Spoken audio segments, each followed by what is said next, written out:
Good morning mga kausok, nandito tayo ngayon sa aming workshop, no, sa ating outdoor pit area. And we will be conducting another barbecue class, the first of the year, no, itong 2023. 15 attendees, no, we keep it to the minimum, no, para mas hands-on at mas personal yung teaching and class natin. Luluto tayo ng pork ribs on the spot, on site dito sa ating workshop.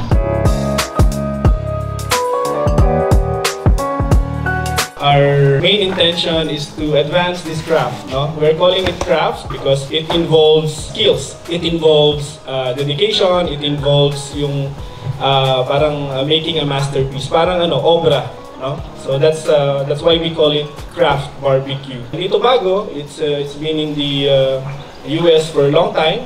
Parang sports na nga sa kanila to. No? Mag-aaway sila. No?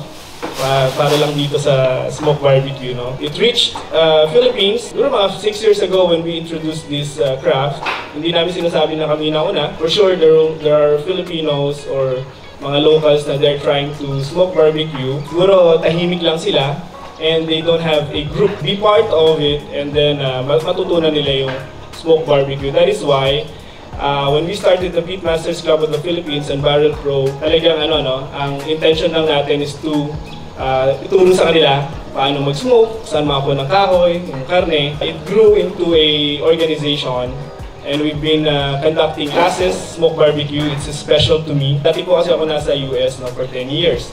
And I'm handling restaurants front of the house. And I was handling a Crown Grill or Sterling Steakhouse, mga smoke barbecue din. Yun yung nag-spark na sa akin na pwede ito sa Pilipinas. It was a way for me to stop working abroad. Andito na ako sa family ko. During the pandemic, ang dami din natulungan, no? Ang dami nilang nag-smoke ng barbecue, no? During the pandemic. And iba, work from home, nag-smoke sila, so double income pa sila. The future is bright for smoke barbecue. So today, our main objective, simple lang po, no?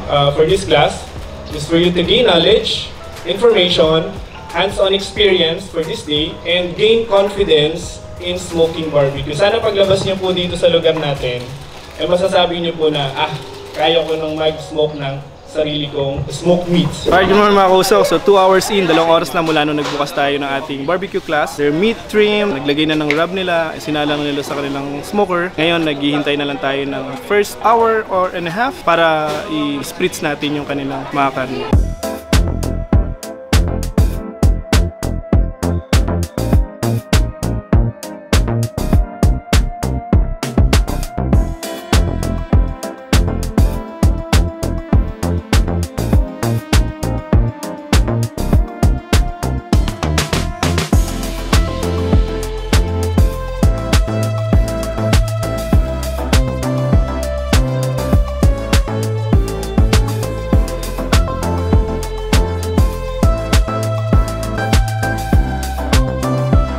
It's a hands-on experience. Sobrang nag-enjoy ang lahat. Natuto sa ating barbecue class. Nakapag-serve sila ng kanilang sariling takain din nila. Yung kanilang smoked pork ribs with 3 side dishes, no? We don't know kung kailan kami magkakaroon ulit ng barbecue class, but you can subscribe to our channel, watch our videos, and follow us on Facebook and Instagram para updated kayo kung kailan tayo magkakaroon ng panibagong class. Alright, that's it. Thank you very much and smoke on!